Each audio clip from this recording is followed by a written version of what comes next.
વારંવાર જ્યારે હિસાબ માંગવા જઈએ ત્યારે કઈ જુદી જ વાત.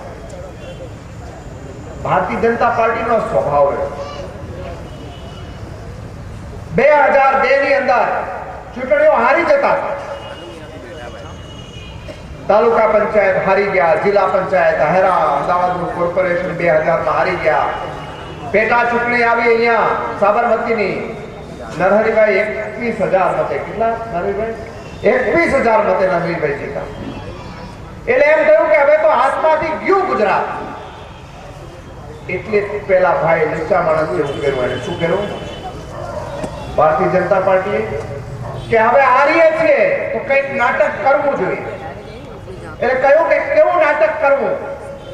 પણ એ વખતે તો મુખ્યમંત્રી કેશુભાઈ પટેલ હતા, ગામડાના માણસ અને મોટી ઉંમરના. એટલે એણે કહ્યું કે મને નાટક કરતા તો નહીં આવડે, જે રીતે શાસન ચલાવું છું એ રીતે ચલાવી. તો કહ્યું કે ચાલે નહીં.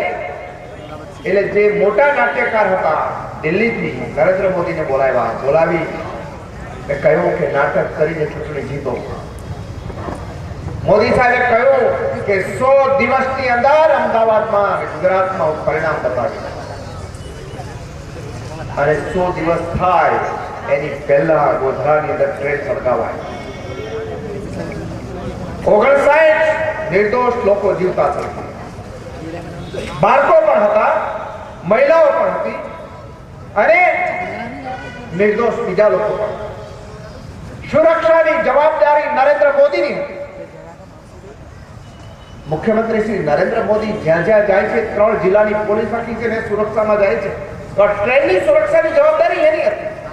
પણ એ સુરક્ષા થઈ નહીં.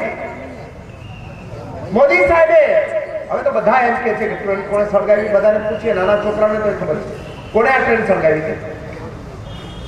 બધા કે છે કે આમ મોટા સાહેબ બેઠા હતા એની ચૂંટણી જીતવા માટે, એને જ કહ્યું ટ્રેન સળગાવાય. નિર્દોષ લોકો સળગી ગયા. પણ નરેન્દ્ર મોદીને એમ થયું કે એના ડેડ બોડી બહુ ઉપયોગી છે.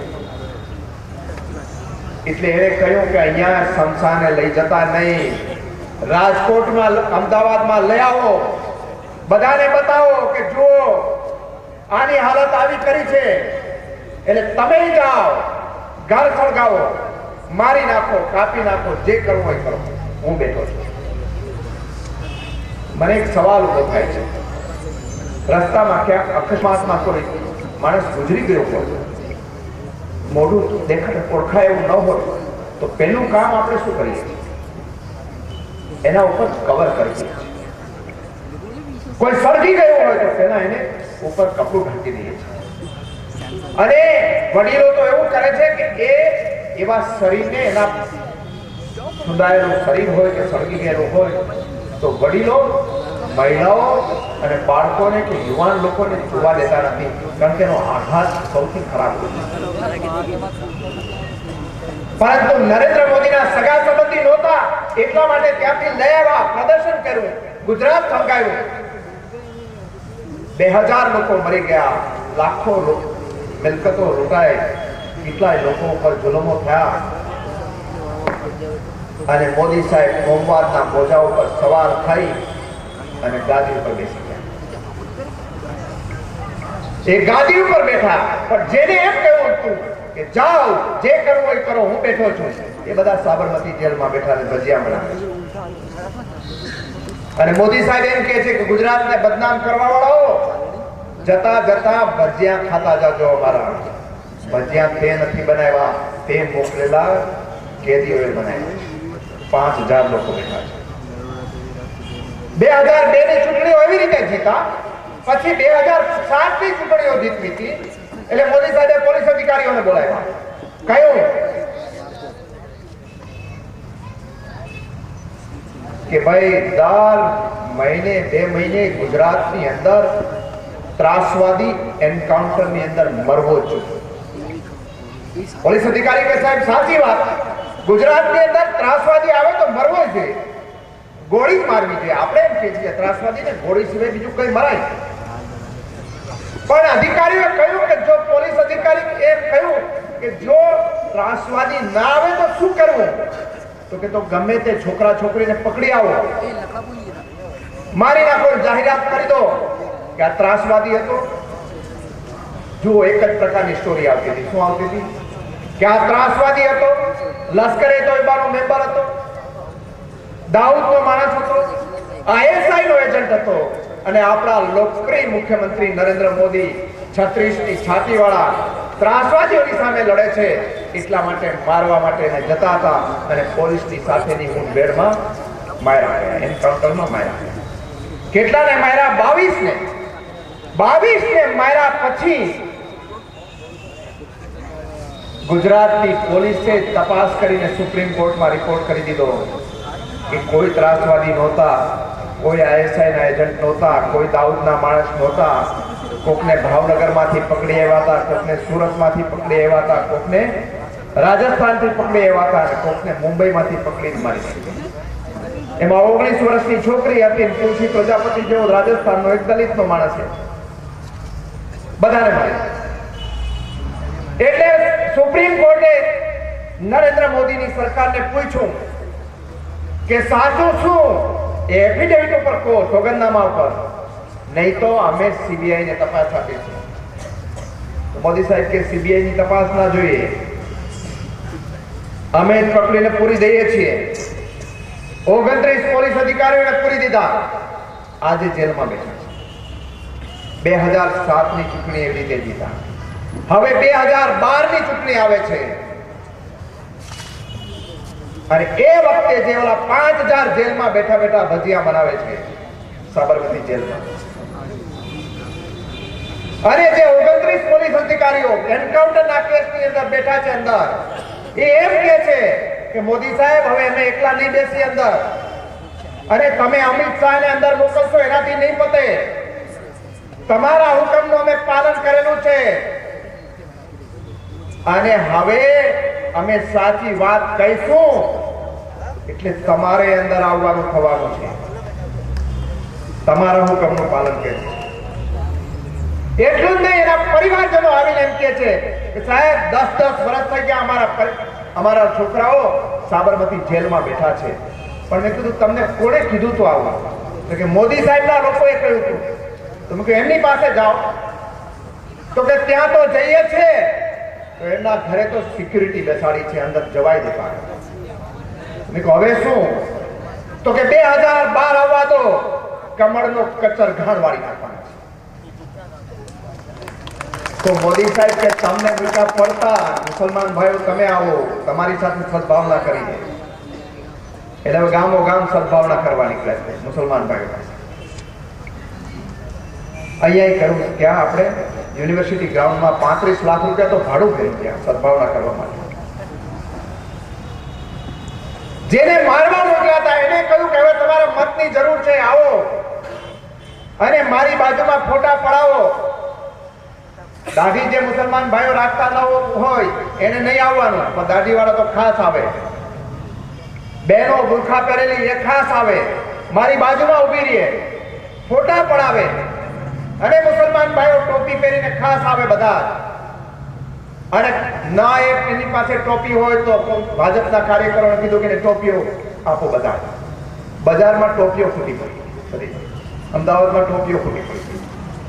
અને એને કહ્યું કે મુસલમાન ભાઈઓ ના આવે તો કાંઈ વાંધો નહીં, તો આપણા ભાજપના કાર્યકર્તાઓ ટોપી પહેરીને આવે, પણ મને ટોપી ના પહેરાવે, હું આખા ગામને પહેરાવું છું, એટલે હું તો કોઈ યુઝ કરી. એટલે હવે આ ભાઈ છે કે ટોપી પહેરાવવા પાછા નીકળ્યા છે. મુસલમાન ભાઈઓ પહેલા હિન્દુ ભાઈઓને ટોપીઓ પહેરાવી, હવે મુસલમાન ભાઈઓને ટોપીઓ. પણ આ કોઈ રામનો નથી, આ રહીમનો નથી, આ હિન્દુનો નથી, મુસલમાનનો નથી, આ માત્ર મતનો છે. જ્યાં કોઈ નથી. મત માટે થઈને આવા બધા નાટકો કરે છે. અને હવે એટલા માટે જે પ્રજાના મૂળ પ્રશ્નો છે એનો જવાબ અને એનો હિસાબ હું જે કહેવા જતો હતો એ ક્યારેય નહીં. પહેલા હિન્દુઓના નામે મત દે, પછી મુસલમાનના નામે મત દે, બીજી વખતે ત્રીજાના નામે મત દે, પણ ક્યારેય એમ નહીં કે ચાલો હું તમારા પ્રશ્નો ઉકેલું છું, તમે મને મત આપો. ગુજરાતની અંદર 8 લાખ યુવાનો બેકાર છે, એને નોકરી આપવાની વાત નહીં કરતા. શિક્ષણ ની અંદર એટલું બધું ભ્રષ્ટાચાર ઉભો થયો છે. આજે મેડિકલ એન્જિનિયરિંગ બધી જગ્યાએ અમે બધા ભણ્યા છીએ 200 રૂપિયા ફીમાં. આજે મેડિકલ એન્જિનિયરિંગ પીટીસી MBA વિદ્યાર્થીઓને ભણવું છે. કેટલી ફી? તો કે લાખ રૂપિયાથી શરૂ કરીને 6 લાખ સુધી. અને ડોનેશન કેટલું? તો કે લાખથી શરૂ કરીને 50 લાખ. નિશાળોની અંદર બધી જગ્યાએ એમાં પણ ડોનેશન. કોર્પોરેશનની શાળાઓ સારામાં સારી ચાલતી હતી એ બધી જ તોડી નાખી, બધી જ ભાગી નાખી. અત્યારે કકડધજ ઉભી છે બધી. શિક્ષકોનો કોઈ આપણો નથી, આ ઉદ્યોગપતિઓનો છે. દવાખાના અંદર મફત સારવાર બંધ થઈ, કેસ કઢાવવાના પૈસા આપ્યા. ઉનાથારીભાઈ હમણાં વાત કરતો હતો, ખાલી એક જ અમદાવાદની અંદર જ હું ન ભૂલતો હું તો 1 લાખ મકાનો હાઉસિંગ બોર્ડના કોંગ્રેસની સરકાર વખતે બન્યા. આને ભાઈ આવીને હાઉસિંગ બોર્ડ જ બંધ કરી. બોર્ડ હોય તો મકાન બનાવે ને. 10,000 20,000 રૂપિયામાં મકાનો મળતા હતા. ત્યાં કેટલા રૂપિયામાં મકાનો મળે છે? 25-50 વારના પ્લોટ ગરીબ લોકોને, મધ્યમ વર્ગના લોકોને મળતા હતા. આવીને ભાઈ યોજના જ બંધ કરી દીધી. પણ ટાટા, અદાણી, એસઆર, રિલાયન્સ 1 રૂપિયે ચોરસ મીટર જમીન. કેટલામાં? 1 રૂપિયામાં ચોરસ મીટર જમીન. મને કહો 1 રૂપિયામાં શું આવે અત્યારે આ શહેરની અંદર? એક વસ્તુનું નામ આપી દેજો.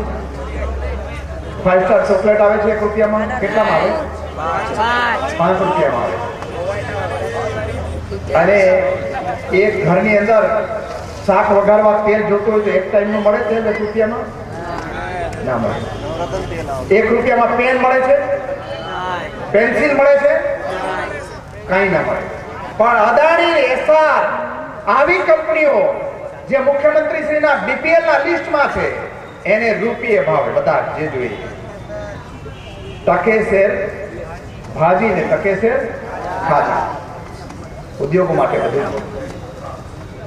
કેટલી જમીનો વેચાય?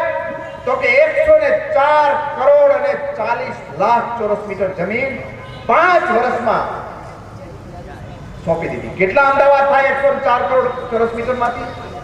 2 અમદાવાદ. એટલી જમીન 5 વર્ષમાં આ ઉદ્યોગપતિઓના. હમણાં બજેટ આવ્યું 1 લાખ કરોડ રૂપિયાનું. કેટલું? 1 લાખ કરોડ. એમાં એને એમ કહ્યું કે હું 200 કરોડ રૂપિયા વીજળીની અંદર રાહત આપું. કેટલા? 200 કરોડ રૂપિયા. અને એમાં 91 પૈસા યુનિટે જે ટેક્સ હતો એમાં 78 પૈસા ફેરો. છતાં હિન્દુસ્તાનની અંદર 78 પૈસા એટલે આખા હિન્દુસ્તાનમાં સૌથી વધારે વીજ કરી. તામિલનાડુમાં 10 પૈસા, કર્ણાટકમાં 5 પૈસા, કેરાલાની અંદર 15 પૈસા, ઓડિશાની અંદર 17 પૈસા અને ગુજરાતમાં 78 પૈસા. એમ કે છતાં મેં ઘટાડ્યો. એ તો સારું ઘટાડ્યો, સારું ઘટાડવામાં વાંધો નથી. આખી ગુજરાતની પ્રજાને 200 કરોડ રૂપિયાની રાહત, જ્યારે એસઆર સ્ટીલ હજીરાની અંદર 1800 કરોડ રૂપિયાના પાવર ચોરી કરી આજ દિવસ સુધી ઉઘરાણી કરી નથી. 1800 કરોડ.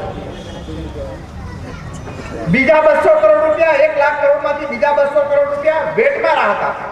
કેમાં આપી?